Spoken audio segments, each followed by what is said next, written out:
मित्रों नमस्कार। मेरा YouTube channel all in one ज्ञान प्लस में आप सभी का स्वागत है। आज का कहानी का शीर्षक है बड़ों का आशीर्वाद। इस कहानी को सुनने से पहले अगर अभी तक आप मेरे चैनल को लाइक और सब्सक्राइब नहीं किए हैं तो आप सभी लोगों से हाथ जोड़कर मेरा निवेदन है कि आप मेरे चैनल को एक लाइक और सब्सक्राइब जरूर कर दें। तो चलिए इस कहानी को शुरू करते हैं। मित्रों, एक समय की बात है, एक पंडित जी थे जो गांव घूम घूम करके लोगों का भविष्य बताते थे। लोगों का भविष्य बताते थे, लेकिन उनका ही भविष्य अंधेरा में था, क्योंकि पंडित जी का शादी हुए बहुत वर्ष बीत गए थे, लेकिन उनका एक भी संतान नहीं था। इसी बात से वो कभी कभी दुखी रहते थे कि मैं लोगों का भविष्य बताता हूँ, परंतु मेरा ही भविष्य अंधेरा में है। वो ब्रह्मा भगवान का पूजा करते थे, उनका आराधना करना शुरू किए। बहुत वर्ष के बाद जब ब्रह्मा भगवान उनको दर्शन हुए, दर्शन दिए, दर्शन देने के बाद पंडित जी से उन्होंने कहा कि बोलो वत्स, क्या तकलीफ है, क्यों याद किया तुमने मुझे। पंडित जी जवाब देते हैं कि प्रभु, मैं एक ब्राह्मण पंडित हूँ, लोगों का हाथ देखता हूँ, रेखाएं पढ़ता हूँ, भविष्य बताता हूँ, लेकिन मेरा भविष्य खुद अंधेरा में है। शादी के वर्षों बीत गए, आज तक मेरा एक भी संतान नहीं हुआ। इसी बात से मैं चिंता में रहता हूँ कि आखिर ऐसा क्यों। ब्रह्मा भगवान कहते हैं कि ठीक है, मैं अपना पोथी पात्रा निकाल के देखता हूँ। जब प्रभु ने उसका भविष्य को देखा पोथी पात्रा निकाल करके, तो कहा कि तुम्हारे नसीब में इस जन्म में तो कोई संतान है ही नहीं। पंडित जी ने बहुत विनती की, निवेदन किया, प्रार्थना किया, हाथ गोड़ जोड़ा। ब्रह्मा भगवान कहते हैं कि ठीक है, मैं फिर से एक बार देखता हूँ। भगवान फिर अपना पोथी पात्रा निकाले, फिर से देखना शुरू किए। उन्होंने कहा कि वाकई में तुम्हारे नसीब में इस जन्म में कोई पुत्र और कोई संतान नहीं है, लेकिन हाँ, एक लड़का है जो मैं तुम्हें झोली में डाल सकता हूँ, परंतु उस लड़का की आयु मात्र 10 साल ही है।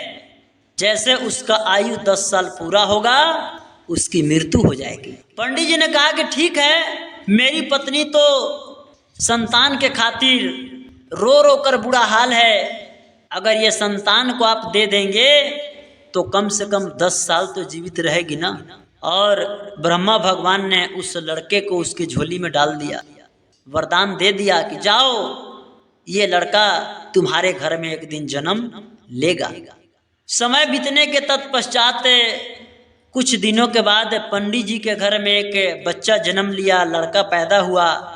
सारे घर का लोग खुशी मना रहे थे, उनकी पत्नी खुशी मना रही थी, लेकिन बेचारे पंडित जी उदास एक कोने में पड़े हुए थे, क्योंकि जो सच्चाई था, जो सच वो जानते थे, उनको पता था कि ये जो लड़का जन्म लिया है 10 साल के बाद इसकी मृत्यु हो जाएगी। लेकिन ये सब कहानी उन्होंने अपने पत्नी और घर वालों को बताया नहीं था। बहुत दिन के बाद एक लड़का हुआ था, इसलिए उनका जो पत्नी थी बड़े ही लाड़ प्यार से बच्चे को पालती थी। धीरे धीरे बच्चा बड़ा होने लगा। बड़े होने के बाद वो पत्नी बहुत ही अच्छा संस्कार उसको देती थी। बड़ों से कैसे बात करते हैं, छोटे से कैसे बात करते हैं, बड़ों को कैसे सम्मान करते हैं, वो लड़के की माँ उसको बहुत अच्छा संस्कार सिखाती थी कि बेटा, अगर कोई घर पे आए, बड़े लोग आए तो सम्मान करो, सत्कार करो, पैर छूकर उनका नमस्कार प्रणाम करो, बड़े का आशीर्वाद हमेशा लेते रहो। उस बच्चे में इतना अच्छा संस्कार आ गया कि उस बच्चे की संस्कार की कहानी पूरे गांव नगर में फैल गया।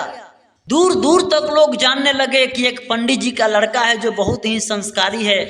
इधर लड़का का उम्र धीरे धीरे बढ़ता था, उधर पंडित जी का परेशानी बढ़ता था, क्योंकि जानते थे कि 10 साल के बाद तो इसको मरना ही है।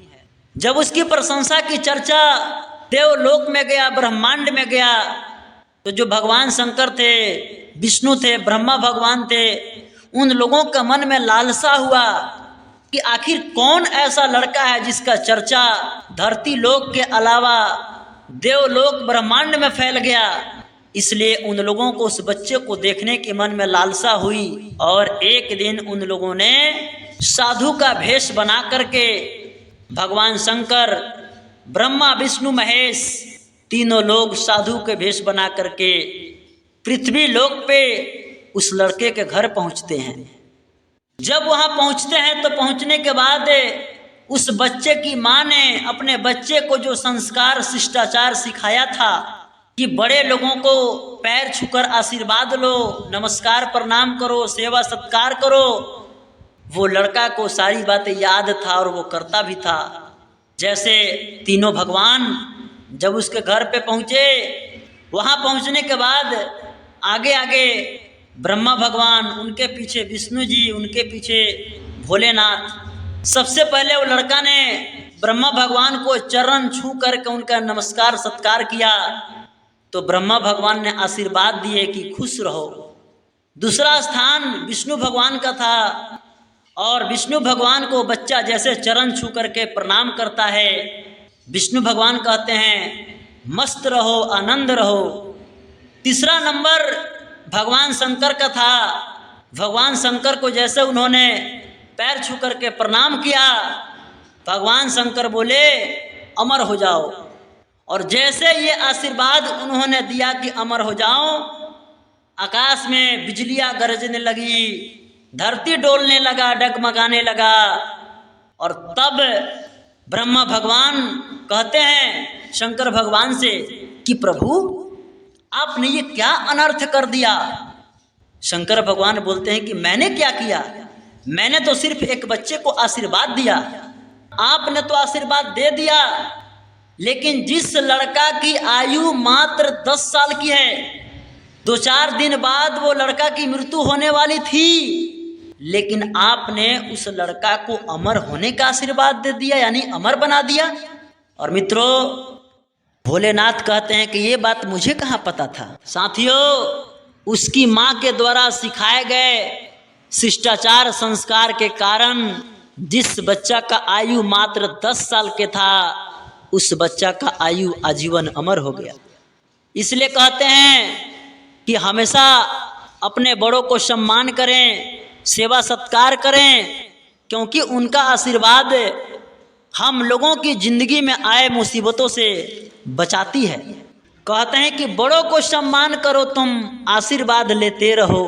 बड़ों को सम्मान करो, तुम आशीर्वाद लेते रहो। उनके आशीर्वाद से जीवन सफल हो जाएगा। काल की क्या मजाल, यमराज भी कुछ नहीं कर पाएगा। मित्रों, हमारी कहानी आपको कैसी लगी कमेंट करके ज़रूर बताइएगा। और अभी तक आप मेरे चैनल को लाइक और सब्सक्राइब नहीं किए हैं तो आप लोगों से मैं प्रार्थना करता हूं कि आप मेरे चैनल को एक लाइक, सब्सक्राइब और शेयर ज़रूर कर दें, क्योंकि आप लोगों पे मुझे बहुत उम्मीद होती है।